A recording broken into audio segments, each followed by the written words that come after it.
Oh, this is awesome. What a game from the Phoenix Suns tonight, winning 131-106. Tonight we have Suns Geek. It's me, Matthew Paul Lissy, and Suns Geek on the pod. John is out tonight. But, dude, this is like the most easy breezy victory of the season where I started to do some laundry. I started to do a little bit of cleanup around the apartment while this game was in the fourth quarter. I mean, what did you think, man? You feeling good after this one? I'm feeling great, man. Thank you so much for having me on and collaborating with me once again, man. And, shout out to John, living his life, taking time away from the podcast. But don't worry, I got you guys covered. And yeah, it was good, man. It was good to pretty much be in control of this game the entire time, not have one of those fourth quarter meltdowns and everything. Just too bad we can't do this more often. You know what I mean? But either way, 3 in a row. Glad we got the W and ready to talk about this game, man. Yeah, I mean, we have them again Monday night, so hopefully this is kind of a repeat of, what happens tonight. That would be fantastic because you want to get on that 4-game win streak. You want to beat the teams that are, the ones you should beat. Because coming up, we're going to talk about later in the pod, but we're going to talk about the upcoming schedule, what's the remaining 10 games after the San Antonio Spurs Monday night, and how it gets a little bit more tough. So we'll talk about that later in the pod. But before that, let's start off the show like we normally do. Drinks from Suns Geek. No drinks from me, of course. Boring as hell over here.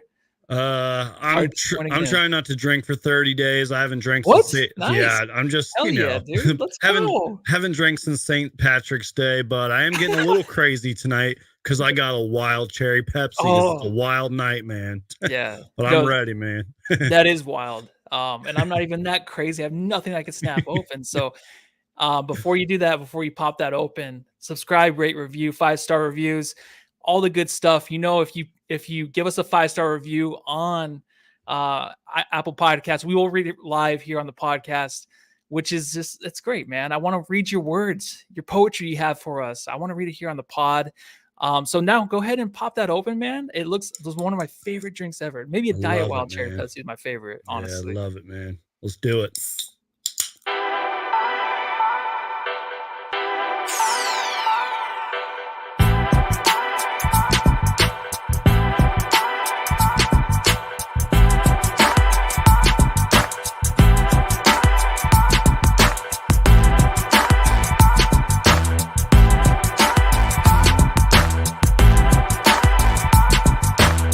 131-106. The Phoenix Suns take care of the San Antonio Spurs. Tonight I'm going to ask a quick question about a newcomer for the Phoenix Suns. Oi, Matty. Mate, I've got to ask. All right. Isaiah Thomas is back on the squad. We are now 3-0 with him since he has joined the Phoenix Suns. Do you think he has anything to do with it? I mean, off the court stuff, bench stuff, just kind of being the guy for everyone to go to. Good energy from him. I feel like in practices, on the bench, always clapping, getting these guys going. Do you think it has anything to do with it? Or are we just, playing to the level of competition, or actually playing higher to the level of our competition, just taking care of easier games? But do you think he has anything to do with it behind the scenes, maybe? I would like to think so, because you've seen what's happened this season just as much as I have, man. We kind of need that. We sort of need that guy that's going to go in there and make these guys work harder in practice. And, like I saw tonight, Isaiah Thomas was one of the first people up off the bench, when the timeout was called, started high-fiving everybody and everything. You kind of need that veteran on your team that's going to get a lot of these guys in check, especially with the recent, prior to the 3-game win streak, the recent struggles that we were in, the inconsistencies and everything. So you need a guy like Isaiah Thomas. And look, I'm sure we can talk about it now or later in the show. I know Frank Vogel didn't play him tonight, but I am just so glad that Isaiah Thomas is playing once again for the Phoenix Suns, man. For those of you who have been subscribed to my channel for a very, very long time, you guys know that I was making videos about IT way back in the day. So when we signed him, man, I was so nostalgic and everything. And I'm just happy that he's back in the league too. I mean, that's another thing that I think is kind of getting overlooked here is I know he hasn't played many minutes and everything, but he's back in the NBA. And I said this in a video, shameless plug here, man, but I was like, I don't think Isaiah Thomas would have signed here if he was like, I need to be playing 15, 20, 30 minutes. You know what I mean? I just think he's happy to be back in the league. I don't really know if that answers your question. I think it is kind of a coincidence that we're 3-0 with Isaiah Thomas, but I don't care, man. Every win matters. And I'm glad Isaiah Thomas is back with the Suns. Yeah, well, I mean, being at the last game, I did notice, on the bench, my big takeaway from last game was how KD was kind of acting on and off the bench and how he seemed kind of out of it. We'll talk about it a little bit later. He had a tremendous game tonight, but Isaiah Thomas was always there on the floor, like he's talking to guys, moving around, making sure everyone's okay. So he is that guy. I feel like he's a good leader on the bench. And San Antonio, you have to give them some respect. Like those fans out there tonight were calling for Isaiah Thomas to play some minutes tonight. And it's funny because he already made his first game back with the Phoenix Suns 2 games ago. And I think it was like the last 2 minutes of the game he came in. So I expected the same thing tonight, especially with the fans just wanting him to come out and play there in San Antonio. I was like, how does that not even happen? Does that just kind of frustrate? Sorry. I upset him about my Isaiah Thomas take. He's not Isaiah Thomas fan. Yeah, my dog. One of my dogs is barking downstairs. The other one's barking. I might have to let my dog out in a second here. But can I ask you though? So I think that with him not playing tonight, does that kind of bother you? Oh, sorry. You're good. I actually enjoy it, man. Oh, okay. He's gonna take the dog out here for a second. So with Frank, the tank, our head coach, Frank Vogel was unable to put Isaiah Thomas tonight, and it kind of just frustrated me a little bit because I'm like, the fans are asking for it in San Antonio. We all want to see it. We kind of want to see a mesh a little bit. I know that EJ has talked a lot about how he wants to see Isaiah Thomas play some decent minutes as a Suns point guard, bringing the ball up, taking some of the pressure off of Kevin Durant and at times Devin Booker, just to move it up past half court and to get the offense going with 17 seconds left on the shot clock. So maybe that's a thing that he can do, but I feel like we're not going to see it. We struggle already a lot with Bol getting minutes. I feel like we're going to struggle with Isaiah Thomas getting any minutes, and I don't expect too much, obviously, but in games like this where we're actually, killing this team, and we already know it's a victory going in the fourth quarter, you would expect some minutes. So does it frustrate you, Son and Geek, that Frank Vogel, I call him Frank the Tank earlier for some reason, doesn't deserve that name at all? Frank the Tank does not belong to Frank Vogel at all. Does it frustrate you, though, that like he doesn't put him out there on the court? Yeah, a little bit. I guess I'm conflicted, I guess is the best way to put it. And first off, if you guys were watching that live, my apologies. Again, if you guys have been subscribed to my channel for a long time, you guys know my dogs like to make appearances in my videos from time to time, especially during live shows and everything. But anyways, I'm a little conflicted on this. It's sort of like the Thaddeus Young signing in a way, because I understand that a lot of fans, including myself, I don't want to sound like a hypocrite and everything, but like there's a lot of fans that want to see the shiny new toy, as John once put it. They want to see the shiny new toy, and I get it. But, for example, Thaddeus Young is a buyout guy for a reason. And Isaiah Thomas, unfortunately, due to injuries and everything, was out of the league for a while, again, for a reason due to injuries. So I'm like, I kind of get it. But I will say this, if there was a game to do it, it's this game. If we blow out the Spurs on Monday and everything, and he doesn't play Isaiah Thomas, that makes no sense to me. It would have been nice to see him at least just for a couple of minutes. Because again, like he only played 2 minutes the other night and he had 1 assist. You know what I mean? Like, couple of minutes with Isaiah Thomas. The fans want to see him, especially the Spurs fans are chanting Isaiah. Like, come on, man. Like, just give him a couple minutes. So I'm a little conflicted. Again, I know that probably doesn't answer your question, but I'm a little torn on it. But if there was ever a game to do it, it was tonight and maybe Monday, especially if we blow them out on Monday.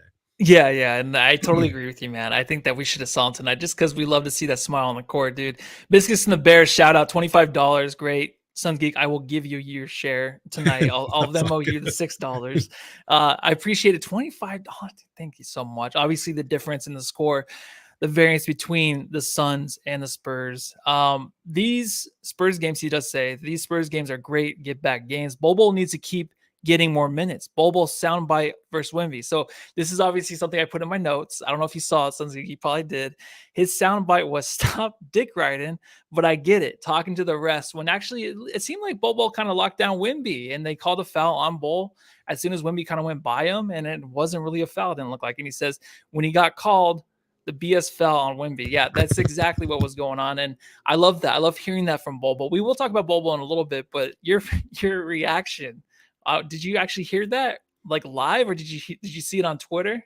Yeah, What was I your saw reaction it with that? trending on Twitter. I wish I would have caught that, but yeah, Twitter's all over it. Especially the account, oh no, he didn't or whatever. That account finds everything. Also, shout out to my guy Legends Productions. He uploaded a small video about that clip. But yeah, I saw it trending on Twitter.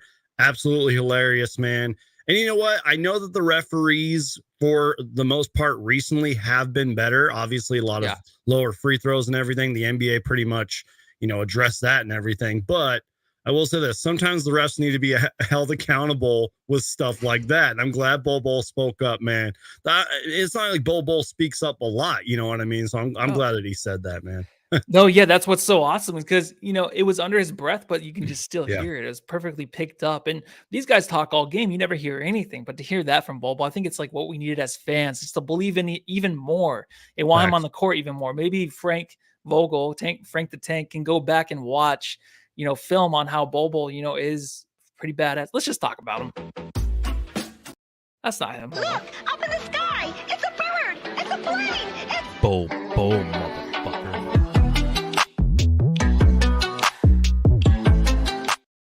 Yeah, you saw a lot of Bol Bol versus Wemby. It's one of those things you talk about going into the game. It'd be so fun to watch, right? Like I want to see Bol Bol versus Chet just to see that because of length. But you did see a lot of him going at Wemby or Wemby going at him.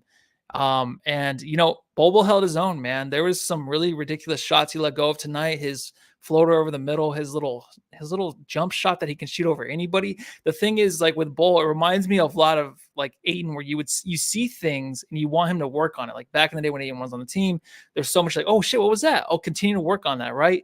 I feel Bol has taken the initiative this year to continue to improve every game. And you still see a little bit of weaknesses where he has a small guy on him and he'll have those kind of little ridiculous fadeaways in the paint where he can just like back him down a little bit, get a little bit closer, be a little bit more greedy.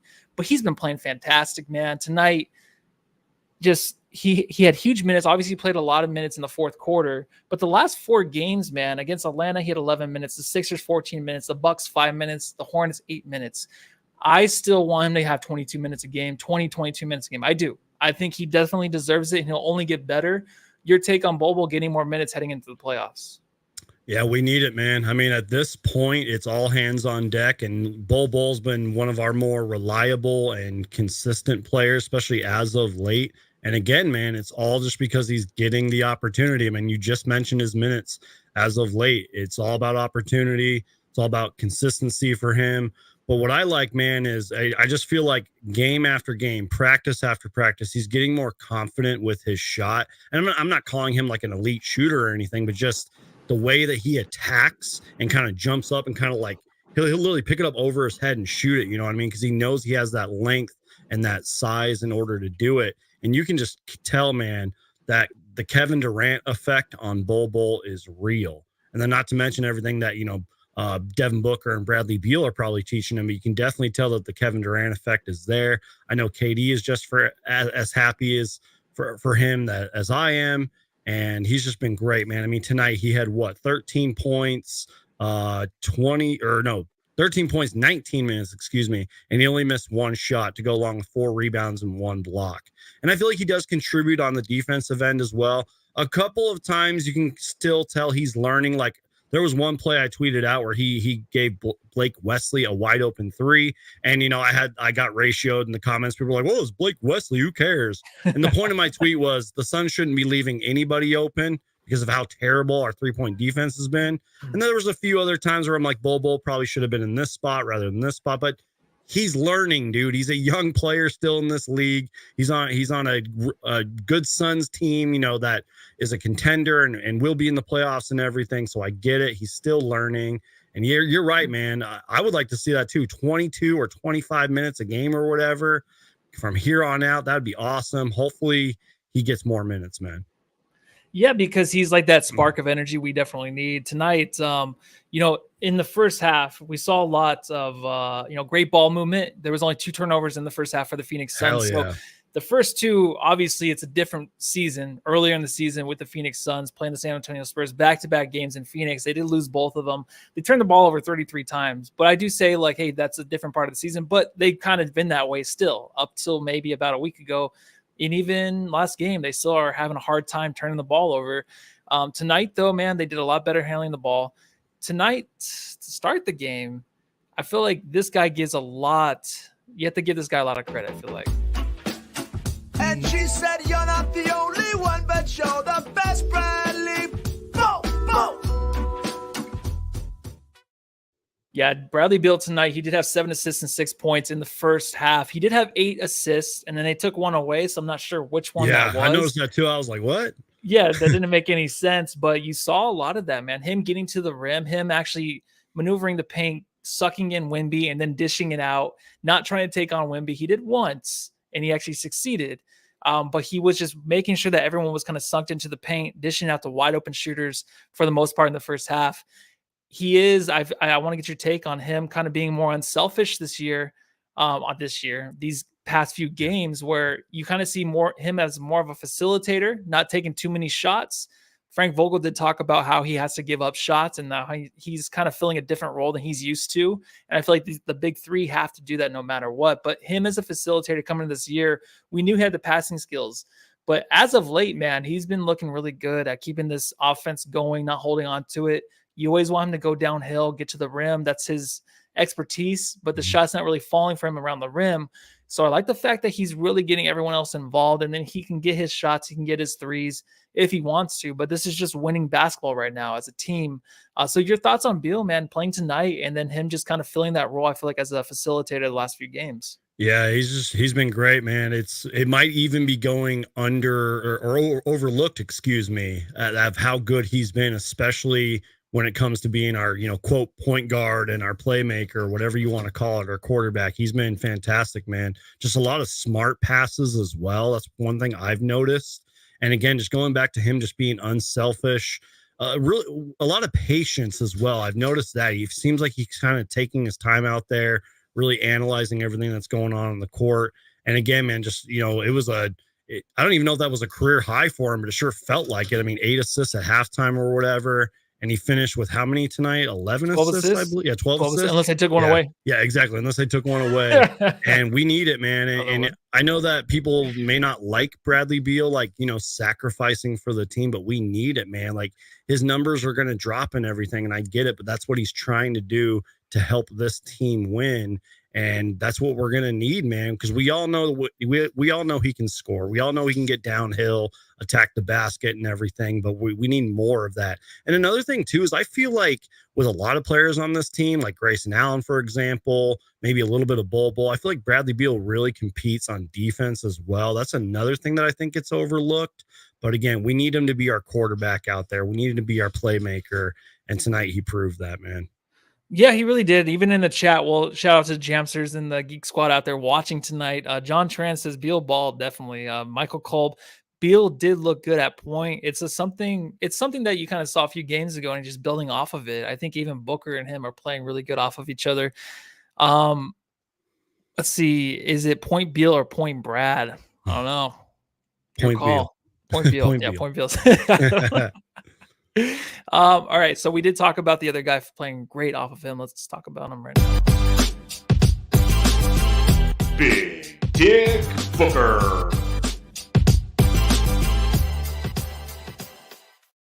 So close to another triple-double. And it always happens in the games where he's not going to play the fourth quarter. So what did he had 32 points. I don't know why I'm taking forever to bring 9 assists, 9 assists, 7 rebounds. 7 boards, yeah. So close again. What the hell, man? This is crazy. I know the spacing, obviously we'll talk about KD later and how all his shots were super simple tonight, but it got to the point where Booker was basically taking every shot they were giving him. And he's like, wait, hold on. I have this much spacing. And then the little extra arc he has to get over Wemby. I mean, the way that Booker has been playing the last few games, going back to even, what did I have it at? To the second quarter back with the, the 76ers. So I kind of go back to that because in that game, he had a 6 points, 5 assists in that second quarter. Once that quarter happened, he kind of got the team back into things.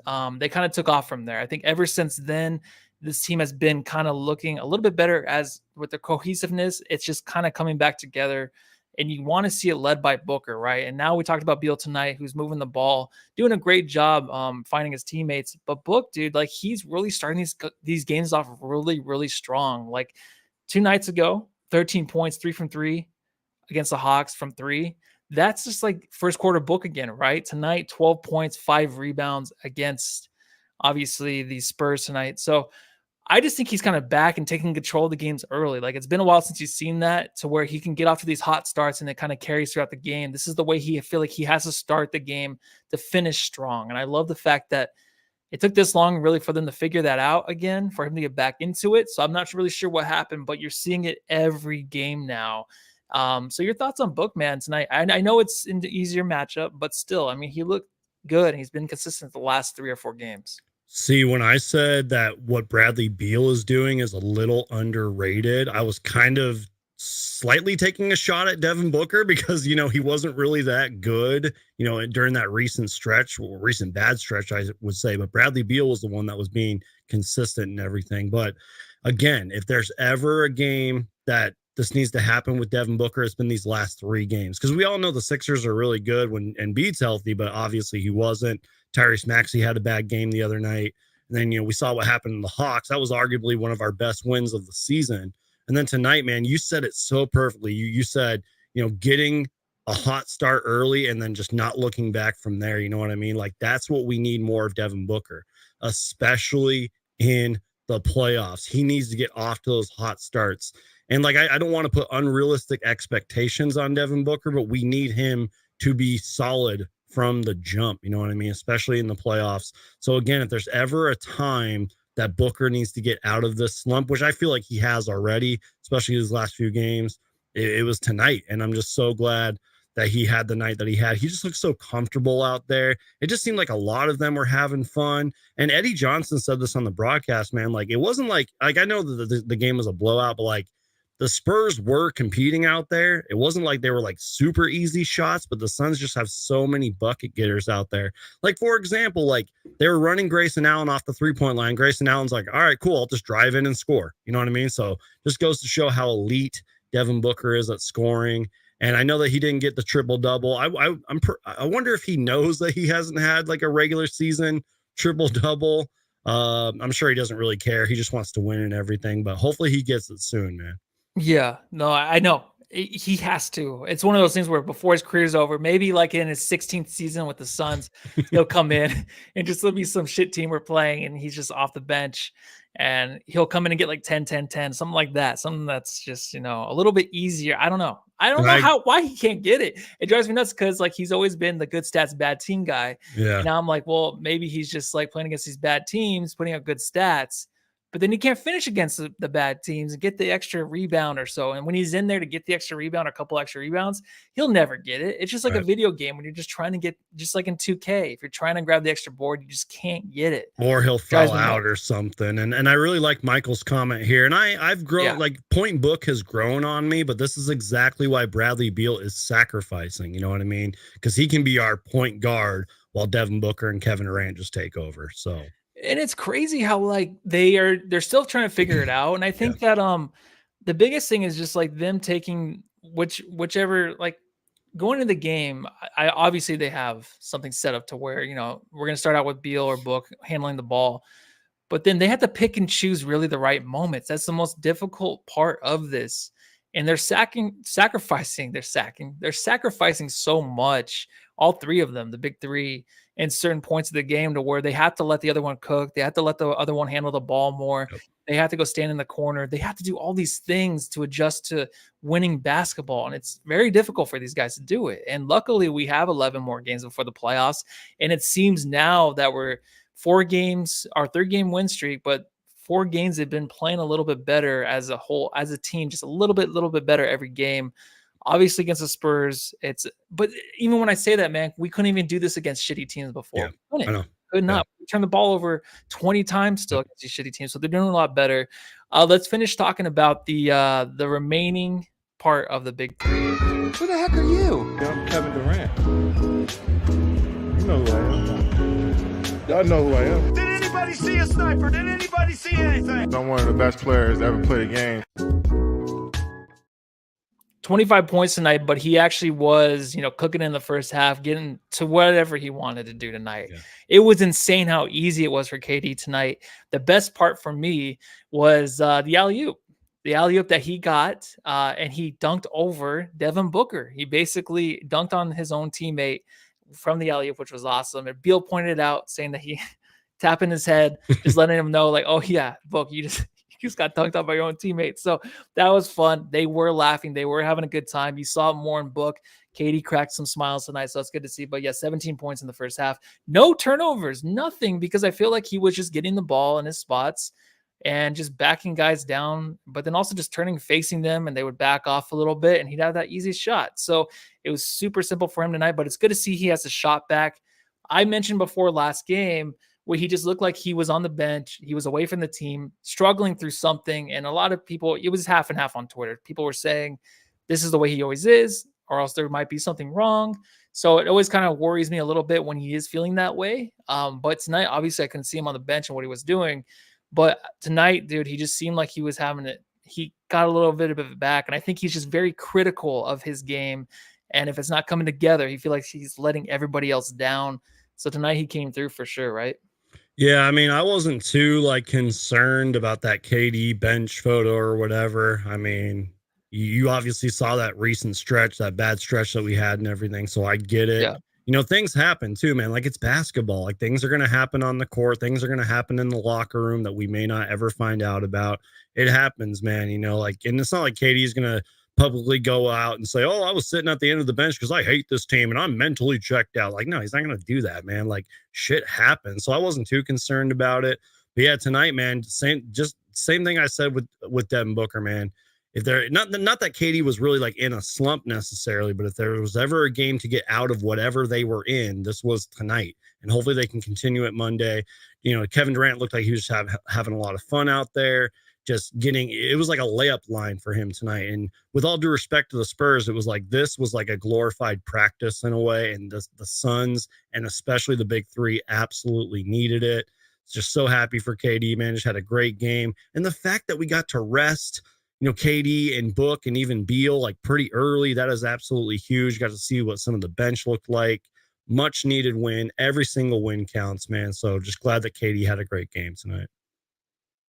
I totally agree. And just really quick, I did see comments earlier about Bol, like there's an injury or something. Like, did you see anything? Did he get hurt at the end of the game? Because I turned it off with 10 seconds left. I didn't see exactly what happened, but I heard the broadcast talk about it, and they said it was like a shoulder. I don't know if he just like leaned back too hard or something with like the ball.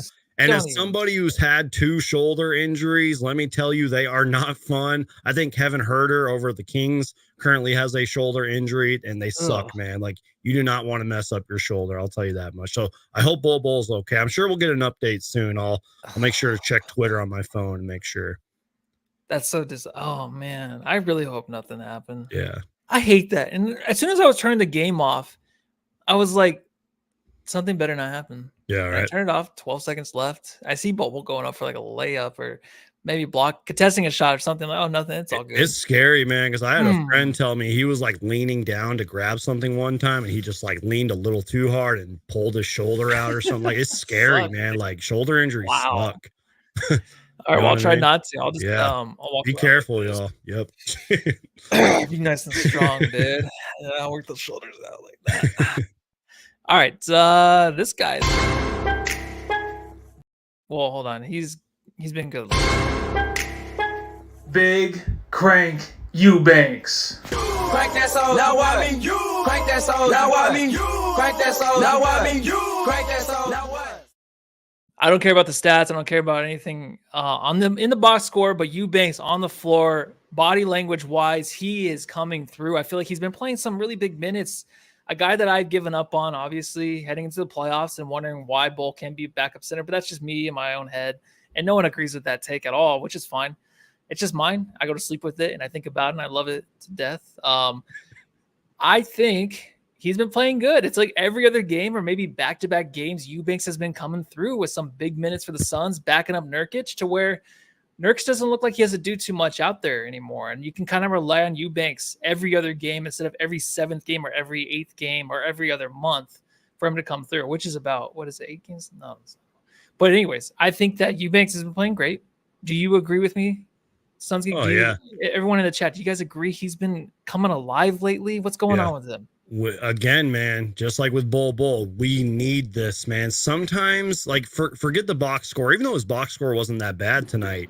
Sometimes you just need like that energy guy, that guy that's just going to compete out there, posterize a couple people like he did tonight, or block a few shots. Even if it's just like little impact like that, like I will take it. This team needs every positive they can get. You know what I mean? And tonight he's been great, and he was great in the game against the Hawks, man. Just doing the little things out there, setting hard screens, blocking shots, grabbing rebounds, and that poster dunk that he had tonight. Oh my God, go back and watch it. Right as he hit the ground, he just cheers like, like I love that, man. That's what we need, bro. We need stuff like that. And he's been great, and we're going to need it in the playoffs, man. Shout out to Drew Eubanks, or Drew Banks, whatever you want to call him, man. Yeah, I think that photo, they had like that photo, the camera, excuse me, let me just collect my thoughts. They have a camera that's above the rim, but it's like in the rafters. It's like way up top. And they have like those photos that come down on the key. I want to see that one tomorrow. For real. With him, because they have one of Westbrook doing the same thing earlier in the season. I'm like, I love those pics. And I don't know if you watch or listen to No Dunks podcast. They use those a lot on their thumbnails, and I love those photos, dude. They're fucking great. The shadows, it just looks like a different game from that far above. And I want to see the Eubanks one and just have that one painted and sent to my house. Anybody that wants to do that, that'd be great. Speaking of No Dunks, there was a wedgie tonight. We had a wedgie. There was a wedgie. Pretty So cool. I want to ask you, so how long have you been watching No Dunks or listening to them? Ever since they were on NBA TV, man. I used to love that show. Starters. That was a big inspiration behind my channel, man. It's like, why can't I do that? They were just fans, man, like we are, that just started a podcast. You know what I mean? They're fucking, they're great. They were, what were they before that? They were the Basketball Jones. Yeah. I didn't listen to it then, but I remember seeing the starters, Lee Ellis and all. Like, it was great. So I'm glad you watched No Dunks. I'm glad you're a big fan. I listen to him every morning.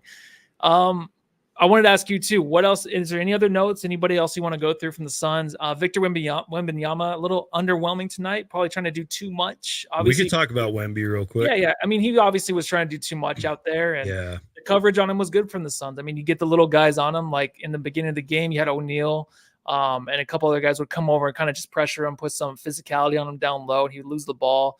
And that was a continued thing, I feel like, throughout the night. So I think when you're just as bad as you are, like the Spurs, and Wemby wants to shine and win games, he's going to try to do too much, and he's not there yet. So I think we saw a lot of that tonight. Yeah, I think it's the way you put it. He's just not there yet. But what's funny, man, was even though he only had 13 points tonight, really didn't have a good game. He had 5 turnovers and everything. He still did things that just make all of us shake our head. Like, for example, he had that one move, ironically, on Drew Eubanks, where he was just dribbling in between his legs, kind of shaking and baking, spun around and scored. You know what I mean? He had that beautiful little scoop, Magic Johnson-esque pass. You know what I mean? Just like little things like that. And there was one play specifically that I remember where like somebody on the Suns missed the ball. Devin Booker took it back out. Wemby went out and guarded him and contested him so well that Booker just clanked it off the rim. Like, it is so hard to shoot over Wemby. Even Royce O'Neal had a wide open 3, but Wemby was right there to contest, man. Yeah. You have to literally just up your shot. But that's my point, man. Like, even though Wemby had a bad game tonight, this kid, like, if he stays healthy and everything, which he's done a great job of staying healthy all year, if he stays healthy, man, he's going to be one of the best bigs, one of the best players in this league for years and years to come. And it literally is an eye test thing. Just go and watch a few highlights. That's all you need from Victor Wembanyama, man. He's just so damn good, dude. He's so good. Yeah, defensively, he's there. I was listening to the Ryan Russillo podcast. He was talking about Wemby being Defensive Player of the Year. He's going to vote for him. He had all those votes, and I think that's going to be a thing going forward in the year. Because even when he's not out there, you still think he's out there sometimes. There's sometimes tonight where the Suns were kind of in the paint. They had to like lay up. I think it was Beal. He kind of dished it off late.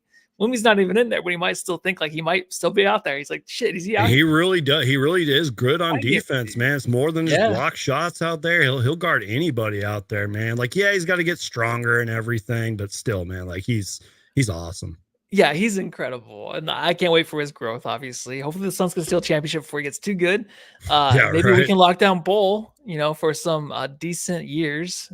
That way they can go head to head in the future. By the way, we can have our own Wemby. Yeah. By the way, that they actually did a tip off tonight, Bull and Wemby. Unfortunately, Wemby won the tip off, but it was still cool to see. And I think they had a few moments out there against each other, which was kind of cool as well.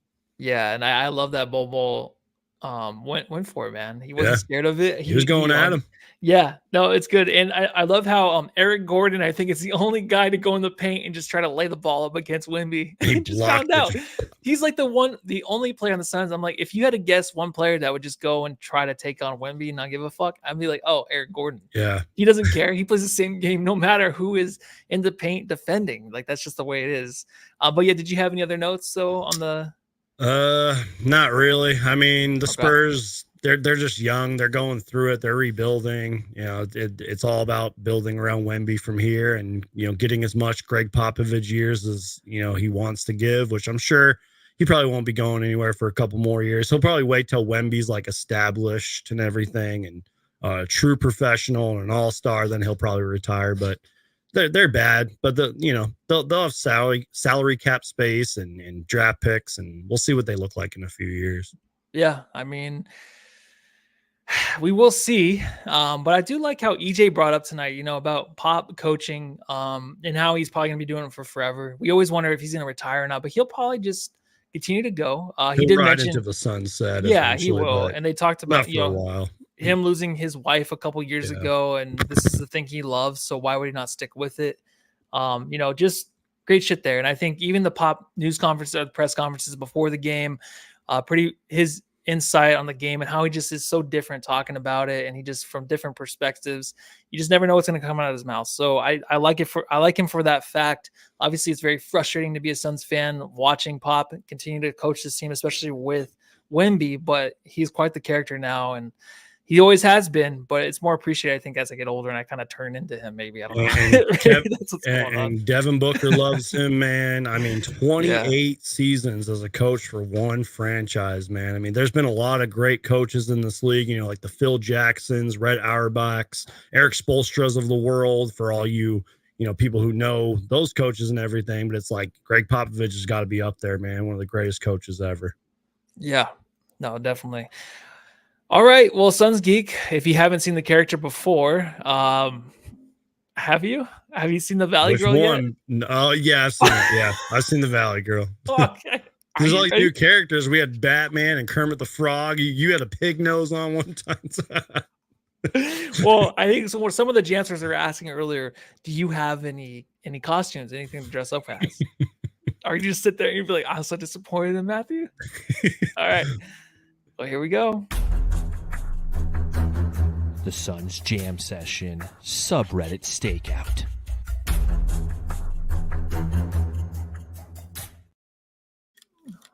All right, sorry, Suns Geek. I don't mean to be such a little bitch over here. Hold on. I like those glasses. Thank you. All right. Well, Valley Girl here for anybody that's new. I was in the subreddit for the Spurs. The women in San Antonio, huh? a little bigger, they say. So, I fit right in. I was in there hanging out. And this is so awkward to do with you, I got to say, because I always just feel so disappointed in myself. So just let me get through this. All right. Excuse me. All right. It's Wemby trying to be Bobo so bad. Like he's just trying to capture his game from Bobo, which might be a thing. Who knows? I now can see why Shaq thinks Bobo over Wemby. Do you still agree with that? Yes. Yeah, for this season, maybe? I don't know. Okay. Booker wearing the New Balances Book Ones. Did you see his shoes tonight? Yeah. No? Yep. Did you like them? There's tons of players wearing the Book Ones, man. I love it. Even college players are doing it. I love it, man. Yeah. No, are you about shoes or no? Oh, yeah. I'm not like, I don't own a pair of the D-Book ones yet because they're way too expensive and I'm broke. But I'm a sneakerhead. Yeah, and there's like the child labor stuff too. Yeah. I don't know. I can't get into that. So it's expensive. Don't get into it. Yeah, it is very expensive. A lot of lawyer fees. This isn't varsity against JV. This is pros against Little League. That's how it looked, and that's how I like it. I'm so glad it looked practice. That way. Yes. According to my calculations, we are indeed cooked. Yep, that was in the third quarter. Whoever is defending Booker needs to be benched. Dude, whoever was guarding anybody out there was already on the bench. What it's like they were sitting down on the chair out there. Like, you guys are young and you're rebuilding around Wemby. You're not going to be like a contender overnight. Oh, exactly. Exactly. Last one here, is I don't want to make it too awkward. Can the Spurs fans boo? For fuck's sake. And it's funny. I was reading that as they were chanting for IT to come in the game. And, quick take from you want to get the Suns fans at the games. Like, it's insane. If the Suns are not up to par to what we think they should be, there's boo birds quick. First quarter, second quarter, doesn't matter. As early as it can be. And now when they show Frank in the introduction, they boo him a little bit.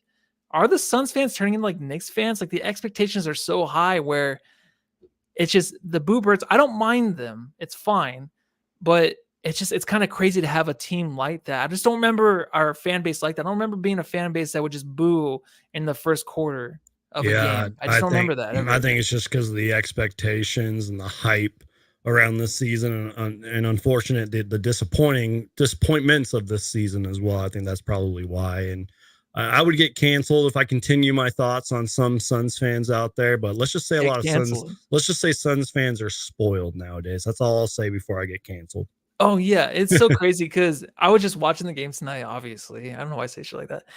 Watching the game tonight and just how they brought back the old early 2000s, like late 90s music for the Channel 3, like pregame, the commercial breaks, like stuff like that. I'm like, dude, we are spoiled. Like we're given everything that we want. And yeah, we obviously I can be spoiled. We can be for sure. But I'll get out of this wig and stuff. The Suns Jam Session subreddit stakeout.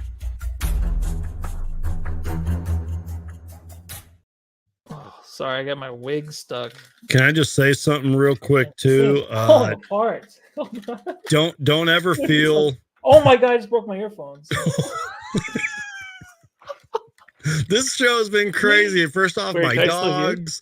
Yeah, I can still hear you. Hello. Okay, hello? Only one of them. Dude, I just broke it. I was trying to get my wig off. Look at it.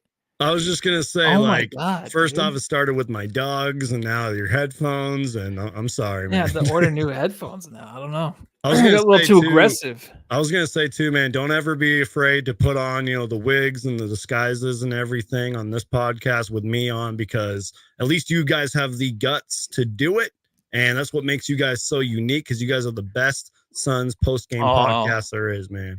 Well, I appreciate it. And same for you, except for the wig stuff. Same goes to you, except for you dressing up as a woman, which you don't do. Why not? I'm just joking. Yeah. But let's get into the Jam Star really quick.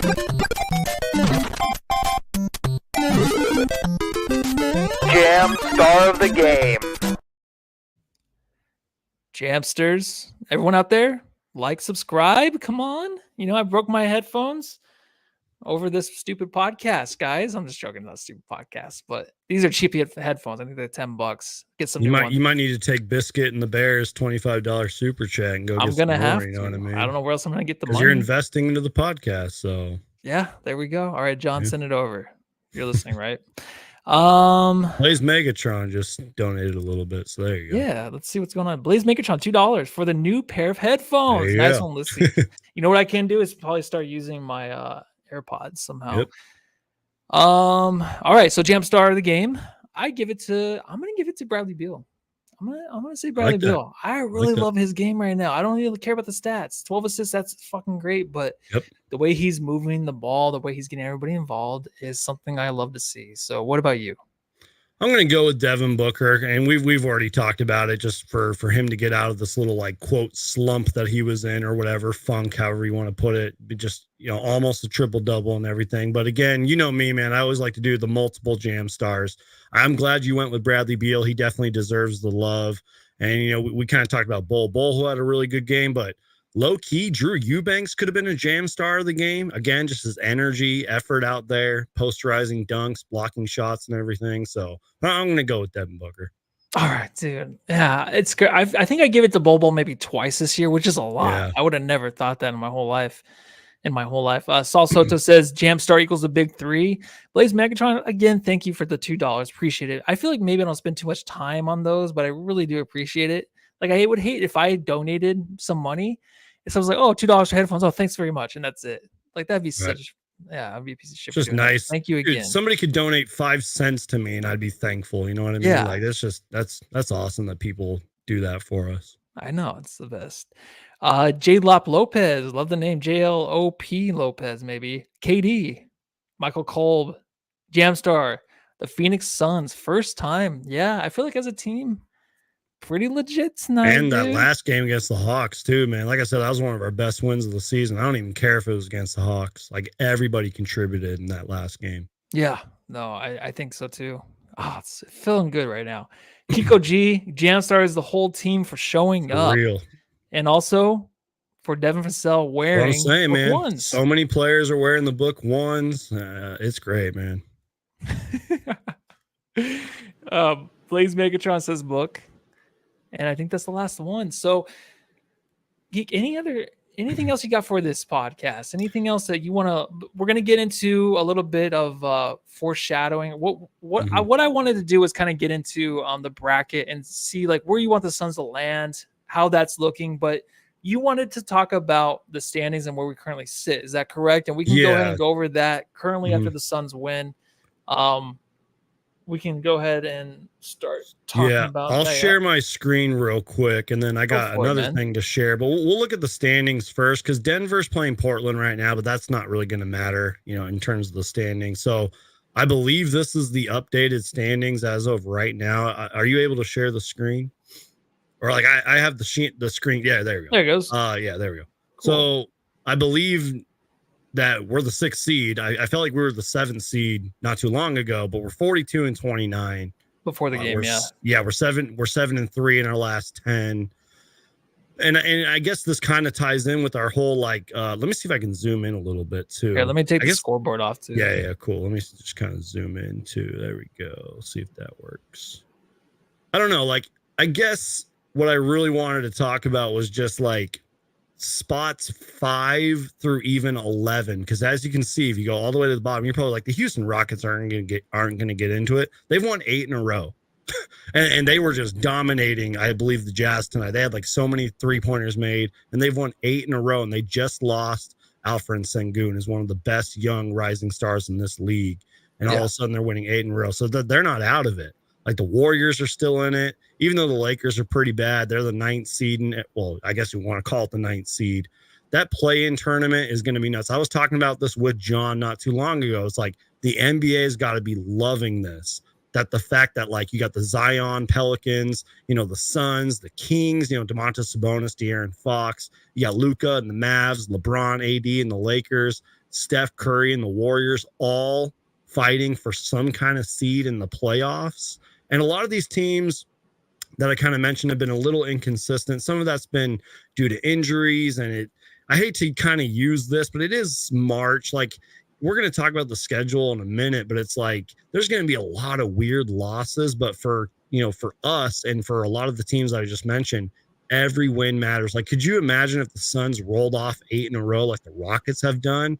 That would be huge, man. That's why the Rockets aren't out of it. Shout out to Jalen Green. He's been balling for them. We saw that he cooked us not too long ago. So just wanted to spend a few minutes on that. Do you have any thoughts on the current standings while I pull up the rest of the Suns schedule? Yeah. That was the schedule thing that we want to get into for sure. Thank you for reminding me. Yep. I think that where the Suns are at the 6th seed. So, I think it's a decent spot. I think if you're going to have to go through the West, you're going to play all the tough teams. But what I'm really thinking about with the Lakers and the Warriors, they're at a comfortable spot where I think they want to be. I don't think they expected the Rockets to be pushing this hard to make it the play in. But where they're at and where they can end up playing against a Thunder team that's young and experienced, I think that's what they're really going for, right? That might be what they're going for. And they also might be going for the Timberwolves too, missing Cat, who probably will not return maybe for the 3rd round of the playoffs. Who knows? But you have the schedule right here. Yeah, so I specifically screenshotted it this way because, we're on a 4 or 5 game road trip or whatever, and it doesn't get any easier from here. No. We don't have to spend too much time on this, but obviously we play the defending champion, the Nuggets. I think that's on Wednesday, the 27th, then the OKC Thunder. And even though Brandon Ingram went out with that really kind of gruesome leg or knee injury, the Pelicans are still really good. And for the most part, they've been pretty healthy. Then we got the Cavs. They've been really injured, especially with Donovan Mitchell and everything. Then we got the Timberwolves, Pelicans again, Clippers back to back. It's going to be crazy to close out the season. And then we got the Kings and Timberwolves. I just wanted to share this and kind of go over this real quick, just because that's a loaded schedule. But kind of like how Devin Booker's talked about, and I think KD a little bit has talked about this, like you kind of want to have this kind of schedule, you know, headed into the playoffs. And Devin Booker said it right after the broadcast, man, like he said we're clicking at the right time. And again, if there's ever a time to do it, it's right now. So a lot of these games aren't going to be easy, but if we could roll off, you know, a good chunk of these wins, man, headed into the playoffs, that'd be great. I just kind of wanted to go over it with Suns fans, because look at that schedule, man. That is not easy. I don't care who's healthy, who's available. That is a loaded schedule, man. You wouldn't want it any other way, though, right? Yeah, like exactly. these two Spurs games. So I think what would tell me a lot about the Suns team is that they can roll over the Spurs again. I'm like, oh shit, Get that one out of the way early. They are giving fuck. Like, yeah. Like if they come back next game and they make it a close game towards the end, like that would be very disappointing. You roll them over and then you see what you have against the remaining teams that you're going to play in the playoffs. Like that's exciting to me. I think that they can actually show their best against these teams and start to click at the right moment. So I think that, you know, a couple weeks ago or even a week ago or maybe even a couple games ago, we were thinking like, oh, this isn't it. Yep. Now they have a chance to really show that they are it, and they have an opportunity to go into the playoffs with some steam, and that's huge because I think they definitely obviously need that. So right now the 6th seed, where do you want them to finish? So like who would you want in a first round matchup? God. Would you want the 6th seed honestly to play the Timberwolves? I know Anthony Edwards is insane. Yeah. But the inexperience he has in the playoffs might be a thing. But I just think even without Cat, that team is still really good. Defensively, they're so long.